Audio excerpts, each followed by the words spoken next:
Magandang araw mga kaibigan. Alam nyo po, maligayang maligaya ako itong as I vlog, as I speak now. Nakatanggap po ako ng message galing kay Ka Eric.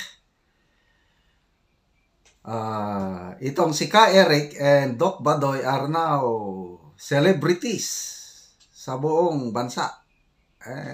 Sa lahat, kung may Pinoy na nagmamahal sa bansa, itong kabayanihan, yung paninindigan, yung commitment, the passion to speak up para sa kapakanan ng mamamayang Pilipino. Grabe, nakaka-inspire.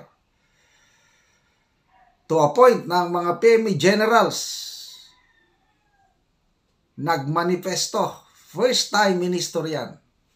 And I was so happy to be a part. Itong aking vlog lang, vlog of support. Happy na ako doon dahil karapat-dapat talaga na itong Ka Eric and Doc Badoy is suportahan, purihin ng mamamayang Pilipino at batikusin, labanan, yung mga congressmen na ng abuso sa kanila.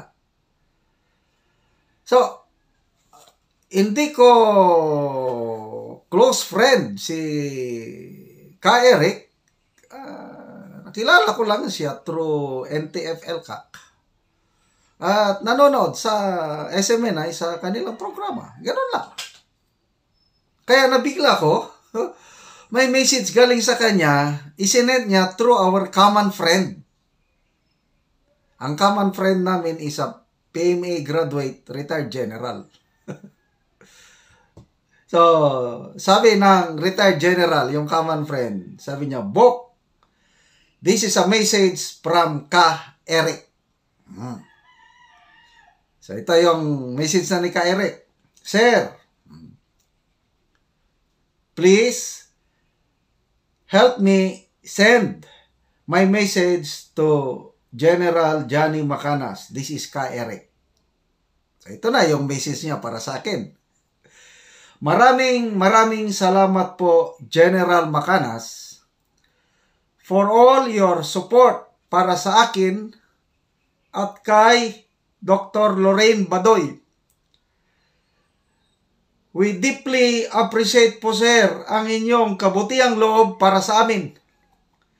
We know that we share the same conviction. Pasensya na kayo, maluhaluhan na naman ako. We share the same conviction in our commitment to serve and promote the best interest for the greatest number of our people and for our beloved country. All the best po, sir. And God bless you always in your family. Ka Eric. Alam nyo, nakakapagod na rin mag-vlog. Kasi magsalita ka, mag-research, nakakapagod. But itong mga ganitong message of thanks na natatanggap ko, ito po, nagpapalakas sa akin na ituloy ko. Dito ako natouch yung sabi ni Ka Eric na we share the same conviction in our commitment to serve our people. Dito ako believe kay Ka Eric. Dahil nagkamali siya ng landas silang mag-asawa. Yung more than 20 years na pumasok sa kilusan trying to overthrow this country. Mamaya na-realize nila na mali yung kanilang napasukan. At ngayon, bumalik dito sa gobyerno na ito pala ang tama. At yung ginagawa nila ngayon, they're trying to, I don't know kung anong tawag dito na, alam mo yung maloko ka, lukuhin ka ng isang tao, and then once na-realize mo na niloko ka, talagang gagawin mo ang lahat para ma-correct yung kalukuhang yun. Iyan ang nakikita ko kay Ka Eric. And then kay Doc Badoy, hindi naman siya dating rebelde. Kailang nakita ni Doc Badoy yung sakit na nararamdaman ng mga inahan. Yung nai-interview niya ng mga mothers, ng mga napaslang na NPA, ng mga estudyante na recruit. Yun yung nagbibigay din ng lakas ng loob o yung passion, commitment kay Dr. Badoy na labanan, expose itong ginagawa ng mga terorista. And I agree. We share the same conviction ni Ka Eric ni Doc Badoy. Maalala ko, meron akong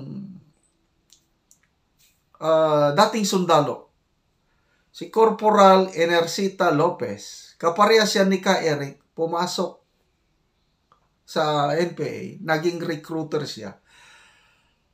Ang dami niyang na-recruit dahil magaling siyang magsalita. But then, dumating ang panahon na itong si Kadori palang pangalan nito, kilusan.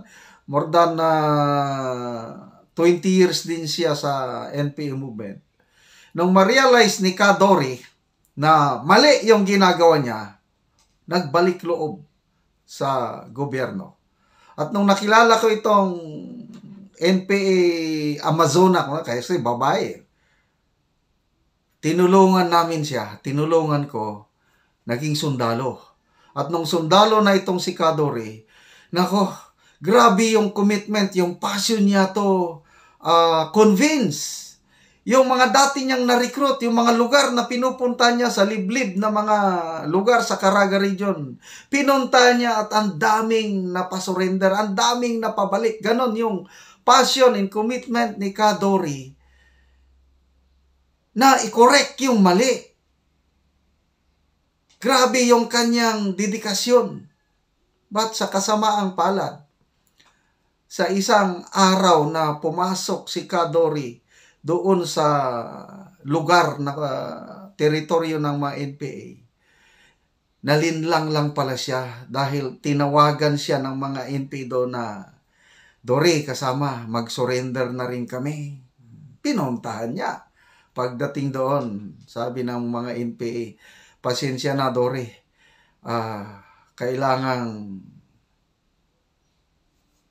mawala ka sa mundong ito kasi mauubos ang mga kasamahan natin na aktibong NPA pag ituloy mo ang pag-convince sa pag-surrender. Kaya, doon, nagbuwis ng buhay si Corporal Enercita Lopez. So, makarelate ako itong si Kadori o si Corporal Lopez. Ganyan din ang ginagawa ni Ka Eric ngayon. Na nung nasa INTEP, LCAC pa siya, grabe ang kanyang ginagawang pag-educate sa mga estudyante. Ngayon, nasa laban kasama ng bayan, ganon din. So passionate about exposing yung deception ng mga communist. Nilalabanan niya mga kongresista, yung Makabayan Black. So, talagang makarelate ako dito kay Ka Eric and Doc. We have the same commitment and passion, conviction. Kaya, nag-text back ako kay Ka Eric. Sabi ko, Eric, salamat sa message o yung natanggap. And sabi ko, you are an inspiration. Kayong dalawa ni Doc Badoy. You are an inspiration to millions of Filipinos. And keep on what you're doing. My snappy salute and admiration sa yung dalawa ni Doc Badoy. Kaya, tuloy lang po ang laban. Ito, sinuspende na ang laban kasama ng bayan. But then, ano lang yan, parang, kung sa manok pa, parang Texas. Ang Texas habang nasusugatan, lalong tumatapang. Ayan, sinuspend nila ng 2 weeks. Nako, after 2 weeks, babalik kasama itong laban kasama ang bayan ni Ka Eric and Doc Badoy, lalong nag-aalab na damdamin yan na lumaban. At ang taong bayan naman, lalong mananabik. Kasi, ang dami ako, nanonood ako talaga sa laban kasi ang gaganda yung mga paliwanag, expose. To a point na nagtatanong lang sa 1.8 billion na travel expenses ng speaker, ikukulong na nila. So, sana, election na ngayon. Kaya kung election na ngayon, kikita ko na sigurado, magiging Congressman Eric Jeffrey Celis at Congresswoman Loren Badoy. So, anyway, malapit na. I-start ko nang ikampanya. Sayang, hindi nagwagi yung party list ni Kay Eric. Last year, yeah.